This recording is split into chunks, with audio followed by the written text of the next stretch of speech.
Hello, my name is Nansubuga Makumbi, and I am an author of three books so far. My first book is a novel called Chintu, a historical novel.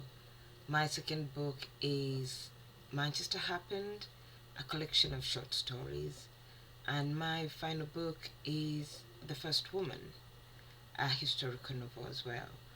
All my books are about Ugandans, and they are mostly set in Uganda, though the short story collection is partly set in Manchester, as the title suggests. So I'm here to talk about my writing practice. Now, for me, writing involves three aspects: uh, time that I spend thinking about the book, the time I spend talking to people about the book, and finally the actual writing when I type on the script or on the screen. Now, the the thinking about the book is perhaps takes the longest, unbelievably, because often I start thinking about a book while I'm working on another project, and this could take up to 4, 5 years. Um, Often I am thinking about the characters, I'm thinking about the story, especially the narrative arc or the plot, and I'm also thinking about place. And when I'm doing mostly thinking, I tend to have a book which is labeled with the title of the book, but also with brainstorming. So this is where I go when I get those brilliant ideas, but I suspect I might lose them if I don't write them down. And I tend to write on scraps of papers because inspiration and ideas come to me in the most awkward places. So I always carry the yellow stickers with me in my handbag. Sometimes I note things down on my phone and then send them to me, or sometimes I note them on my husband's phone and I send them to my phone, because sometimes I forget when I put notes on my own phone. And then I have a friend, actually three friends, but there's one in particular who is always interested in how my stories are progressing. And so I tend to talk to him and tell him the story, actually. And he's one of those people, you say something and he said, you know, but what about this? But have you thought about that? And first of all, listening to the story, as I tell it to him, I hear the holes, the missing parts, the bits that need working on, or things that don't make sense.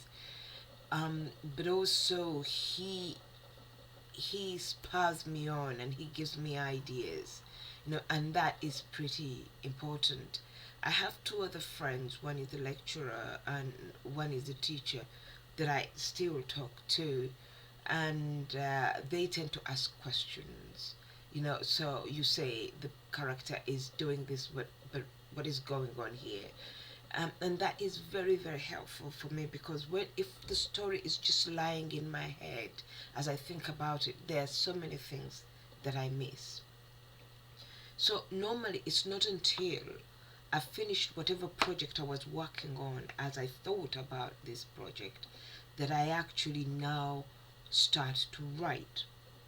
But when I start to write, there's always so much information, so much material that I've collected that I write compulsively. And unfortunately, I'm not disciplined. I'm not one of those authors who say, okay, I'll start writing at 4 o'clock in the morning, and by 6 o'clock, I'll go swimming and then have breakfast and then go back writing at 9 o'clock. In the past, I used to just write and then forget doing things. Now I'm a little bit better. I do set the alarm for food, for exercise, for whatever. But once I've done all of that, I won't stop writing until perhaps my partner comes home and says, "Are you still writing?" and often I get off the computer and my legs are swollen. But I can do that for a month or two until I run out of material. And that's when I then identify parts of the book that needs researching. I haven't written a book that does not need researching, that is going to come out of imagination entirely. So that's when I step away from writing and I read, and I enjoy this quite a lot. But research is in such a way that it spurs you on, it expands and extends the story. So while I do research, I write down ideas that are happening to me, but also the research that I'm doing. I also never research a whole novel. As research aspects, because I found out in my first book that I was writing that research can take over your novel. It can take over your story, because whatever you find, often you're thinking, oh my god, people would love to hear this. People would love to learn about this because it comes out of history. So often I just do the research that I need for that aspect and go back. And also, sometimes when you have done a lot of research, it sticks out like sore thumb in in your story. So you need a lot of editing again. So after doing the research and I've completed the story, then I treat that version as the skeleton, and then I go back and start putting on the flesh. But while I put on the flesh, I am reading through and I'm getting rid of all that from stuff that I wrote that I'm not going to use. And by the end of the second version, the story is starting to take shape. And that's when I start editing. Now, for me, from the moment of writing the script to the moment of editing can take up to just a year, at most 2 years if research takes a long time. But editing will take such a long time that if a book is going to be written for 6 years, 4 of them will be just editing. The, of course, because I write compulsively, but also because I research and I tend to read around the story to see how other people might read it other than Ugandans. Or I write as a woman, but how would men read this book? I write as a woman, but how would children read this book?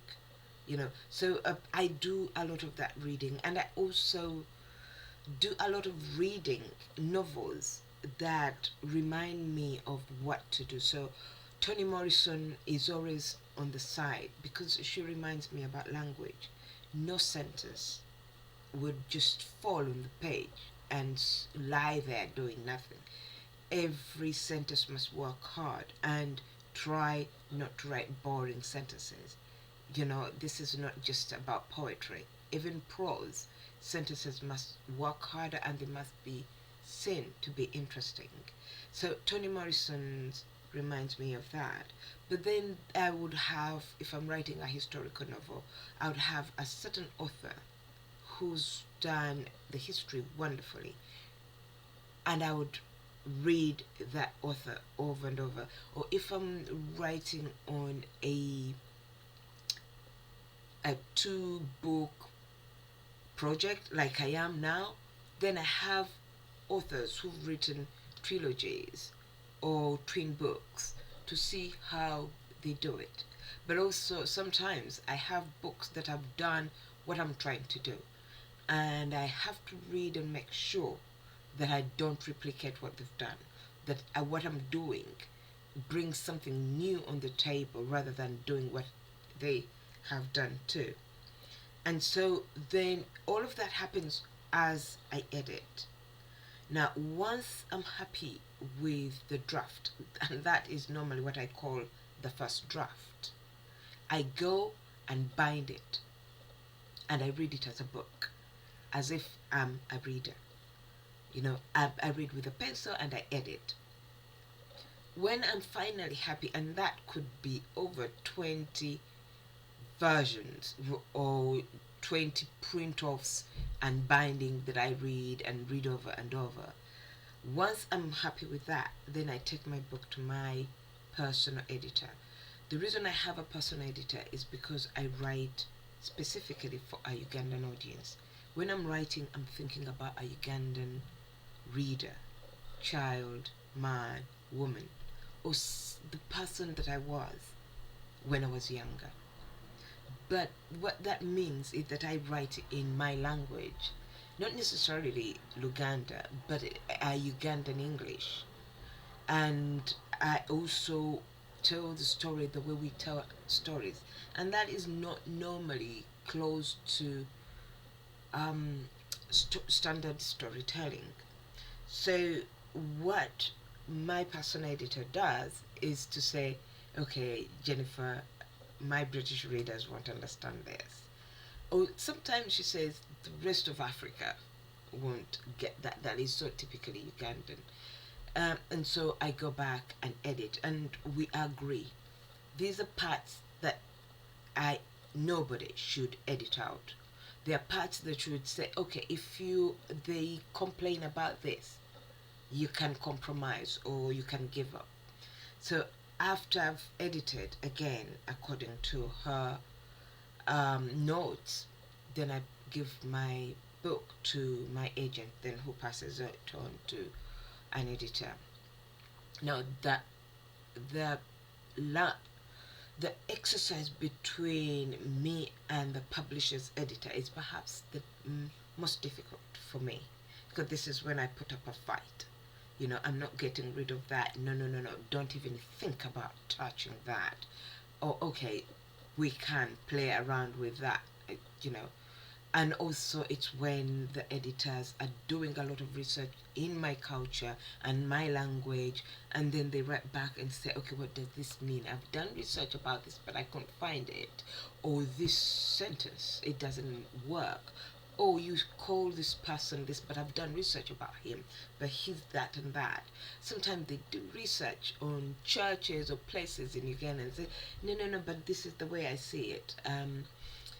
But also this is when they get their pens out and say, oh, we're going to get rid of this um, paragraph. And that sometimes hurts, because I've nurtured and looked after those pieces of writing, and I am telling myself they're wonderful, but here comes an editor who says, the whole of this doesn't work, sweetheart, we're going to get rid of it. The funny thing about this process, the final process, is that while I do put up a fight, I know that at the end of it, my book will emerge as a swan. I know it's going to be beautiful, but hey, I still do put up a fight and see what I can get away with.